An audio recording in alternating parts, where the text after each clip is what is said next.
जय परशुराम जी की। आज भगवान परशुराम भवन में आदर्श ब्राह्मण सभा द्वारा एक मेगा मेडिकल कैंप का आयोजन किया, जिसमें बहुत सारे लोगों ने स्वास्थ्य लाभ उठाया। और इसी अवसर पर भाजपा के राष्ट्रीय उपाध्यक्ष माननीय जीएल शर्मा जी ने भी परशुराम भवन में सुंदरकांड के पाठ का आयोजन किया और उन्होंने पहले नवरात्रे के बारे में हम लोगों को जो बताया वो इस प्रकार है। आप ध्यानपूर्वक देखें। भगवान परशुराम भवन में उनका ये इंटरव्यू। यह भगवान परशुराम भवन गुड़गांव हरियाणा के शक्तिनगर में स्थित है।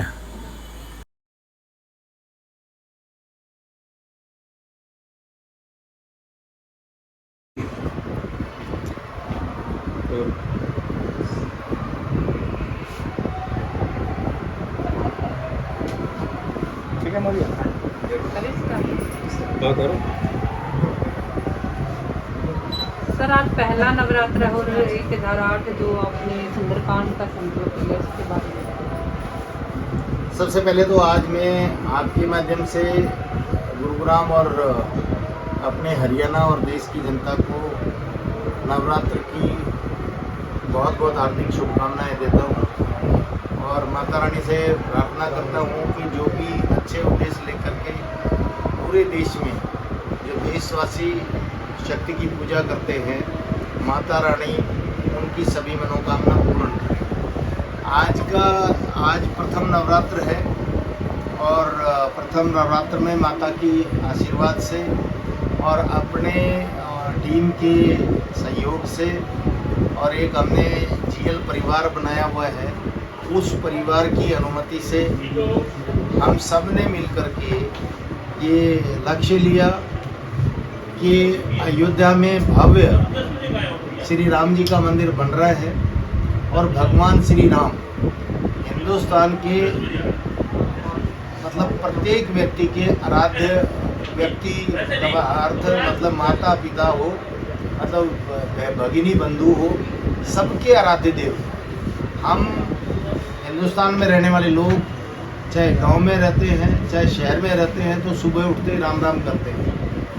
तो भगवान श्री राम का जो भव्य मंदिर बन रहा है उसके निमित्त और उसके निमित्त तथा पूरे सनातन धर्म संस्कृति को, हिंदू मत को एक करने के लिए प्रत्येक के घर में सद्बुद्धि आए, समृद्धि आए, सुख आए, धन संपदा लक्ष्मी का वास हो।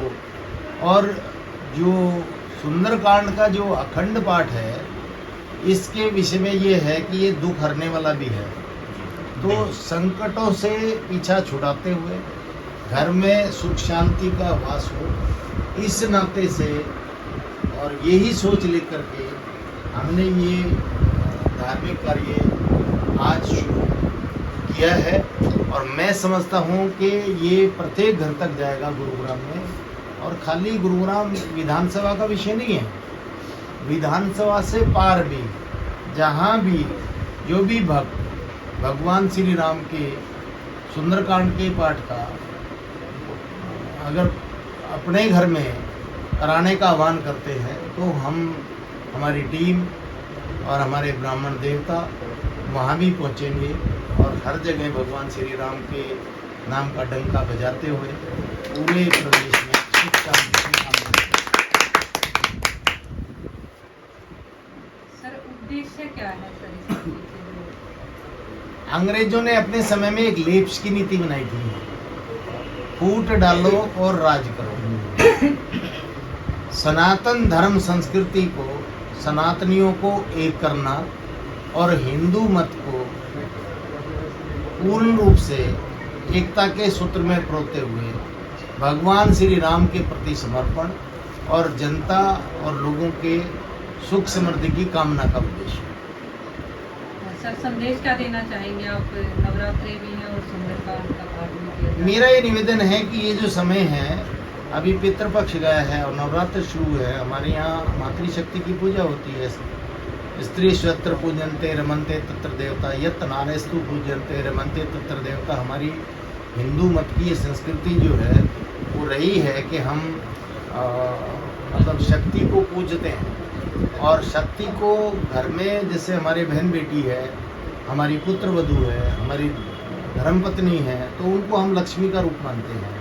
तो अब ये शक्ति का संचार, शक्ति की पूजा का आज शुभारंभ हुआ है, और मैं लोगों से यही कहना चाह रहा हूँ कि भाई हमारे तो आदिकाल से जो धर्म है वो सनातन धर्म संस्कृति हिंदू मत आदिकाल से है, और हम लोग अगर कहीं भटक रहे हैं तो पुनः उस ओर आए। दूसरा ये है कि कुछ लोग अलग अलग तरीके से समाज में, जैसे अंग्रेजों ने मैंने बताया ना कि फूट डालो और राज करो की नीति अपनाई थी, तो देश में चूंकि हिंदू एकत्रित तो हो रहा है, हिंदू मत पुनः अपने प्रकाष्ठा की ओर जा रहा है, सनातन धर्म के लोग अपनी एकता का परिचय दे रहे हैं, तो ऐसी परिस्थिति आ रही है कि शायद हम लोगों को अलग अलग बांटने के लिए अलग अलग चीज़ें लोग अपने अपने तरीके से फेंक रहे हैं। तो मेरा ये निवेदन है कि हम सब जब मंदिर में जाते हैं, जब हम पूजा करने जाते हैं, जब अपने आराध्य देवी देवता की पूजा करते हैं, तो उस वक्त सैकड़ों हजारों लोग लाइन में लगे होते हैं, और कोई एक दूसरे से ही नहीं पूछता कि तुम्हारी जाति क्या है, पूछता है क्या। तो इसलिए मेरा निवेदन ये है कि हम सब सनातन धर्म का पालन करने वाले लोग हैं, और सामाजिक समरसता का परिचय हम देने वाले लोग हैं।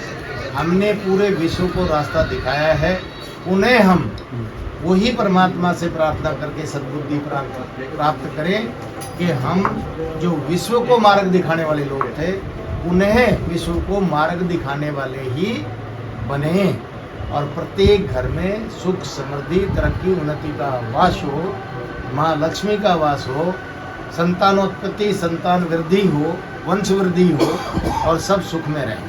सर आपने कहा हिंदू हिंदू का ही दुश्मन बन रहा है, आपने कहा कि जातिगत देखे जा रहे, जुमलाबाजी हो रही है।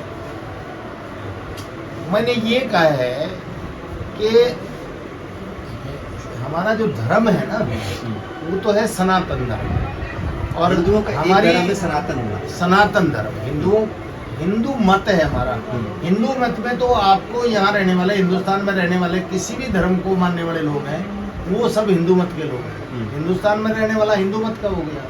हिंदू मत से मतलब क्या है कि हमारा खान पान, रहन सहन, वेशभूषा, भाषा वो हर 20 किलोमीटर पे आप देखते होंगे बदलती है, लेकिन वो मत वही रहता है। और हिंदू मत के लोग, सनातन धर्म का पालन करने वाले लोग, जो अपने देश के अंदर पहले हम विश्व के गुरु थे, उनको पुनः उस ओर जाना चाहिए। और जो लिप्स की नीतियाँ है, जो अलग अलग तरीके से लोग बाग सनातन धर्म में फूट डालने का काम करते हैं, सर जो यहाँ पे उनको उनसे अलर्ट रहने की जरूरत है। पुनः एक बार दोबारा से हिंदू मत के अपने को अपनाते हुए, सनातन धर्म की परिपालना को पूर्ण करते हुए विश्व गुरु की दर्जे पे जो हम वैसे जाना। नवरात्रि चालू हो गया आज से, मीट मछली की दुकानें खुलेगी या नहीं खुलेगी? मेरा अपना व्यक्तिगत सोच है, वैसे मैं मान के भी चलता हूँ कि जिस वक्त माँ दुर्गे की, और जब हम कोई भी देवताओं के जो हम ऐसे जैसे हमारे नवरात्र आते हैं, दूसरे लोगों के भी अन्य त्यौहार आते हैं, सभी त्योहारों के हमको वो काम नहीं करने चाहिए जो किसी को कष्ट दे। यानी मेरे को मेरी इंडिपेंडेंस, स्वतंत्रता की तो है, आज़ादी है, लेकिन वो वहाँ तक है कि दूसरे को कष्ट ना हो। तो हम क्योंकि ये धार्मिक 9 दिन तक नवरात्र जो है, ये पूर्ण रूप से पूरा देश इसमें धर्म के अंदर सरोवर रहेगा, माँ शक्ति की पूजा करने में सरोवर कुछ रहेगा। हिंदू संगठनों ने बोला है कि ऐसा 9 दिनों तक दूसरे लोगों से अनुरोध है, दूसरे लोगों से अनुरोध है सवाल ले कि वो इस तरह का काम ना करें। हिंदू कुछ संगठनों ने कहा है कि हम 9 दिनों तक मीट मछली की दुकान नहीं खोलने देंगे। जिनकी दुकानें हैं उन्होंने कहा है कि हमारे बिजनेस पे, हमारे कारोबार पर असर पड़ेगा। ऐसा है, दोनों अपने पूरक है एक दूसरे के। अब जिसने व्यवसाय करना है वो भी भूखा रहना नहीं चाहेगा, पर 9 दिन में आदमी मर नहीं जाएगा अगर दुकान नहीं खोलेगा, तो बहुत बड़ा लॉस उसको होने वाला नहीं है। तो ये सोच ले कि 9 दिन मेरी दुकान बंद हो गई तो मैं मर जाऊंगा, मेरा इतना लॉस हो जाएगा, उसके बाद मैं उठी नहीं पाऊंगा, तो वो व्यक्ति कुंठा में है। अगर मेरी कोई आस्था है, मेजोरिटी बहुत आस्था रखती है, और वहाँ पे अगर मेरे कर्म से किसी को चोट पहुँचे तो मुझे नहीं करना चाहिए। 9 दिन में अन्न भी, यहाँ तो अन्न जल लोग अन्न ग्रहण नहीं करेंगे, तो आप 9 दिन दुकान नहीं बंद कर सकते, क्या बड़ी बात है। हमको दुकान बंद कर देनी चाहिए, दूसरे की आस्था को ठेस ना पहुँचे, ऐसा काम हम क्यों करेंगे। अगर मैं कह रहा हूँ कि मैं सनातन धर्म का पालन करने वाला हूँ, सनातनी हूँ, हिंदू मत का व्यक्ति हूँ, लेकिन अगर दूसरा कोई साथी हमारा है, किसी दूसरे धर्म का पालन करने वाला है, मेरे कर्म से उसको कष्ट होता है, तो मुझे भी नहीं करना चाहिए, और हम करते भी नहीं हैं। ऐसे हमारे जो आस्था के केंद्र है, जो अब पूजा होगी, उसमें दूसरे लोगों को ये सोचना चाहिए कि भी उनके कारण से किसी को कष्ट ना हो। ये जो सुंदरकांड के पाठ करा रहे हैं आप, ये कितने होंगे और कैसे होंगे, थोड़ा ऐसा टीम ने भाई सब लक्ष्य लिया है 1000, कम से कम 1008 है, लेकिन मेरे विचार से ये लाखों होंगे, ये संख्या लाखों में जाने वाली है। उसका कारण है कि मतलब जैसे पाठ करते हैं तो हर एक को पुस्तक दी जाती है पढ़ने के लिए, भाई पंडित जी भी पाठ करेंगे, सामने बैठे वाला भी पुस्तक से पाठ कर रहा है, तो एक पाठ में ही कई हजार, 1000 पाठ तो मुझे लग रहा है कि आज ही हो जाएंगे। तो इससे आगे ये जहाँ जहाँ भी घरों में, सामुदायिक केंद्र में, RWA के माध्यम से, धार्मिक संस्थाओं के माध्यम से, सामाजिक संस्थाओं के माध्यम से जो ये पाठ होंगे, तो ये लाखों में पहुंचने वाले हैं। और उसकी संख्या इसलिए नहीं बता सकते कि लाखों में 1 से 1 लाख से तो ऊपर होंगे ही होंगे, पर ये 4-5 लाख तक भी संख्या जा सकती है। थैंक यू वेरी मच, और भगवान की कृपा आप पर बनी रहे। धन्यवाद।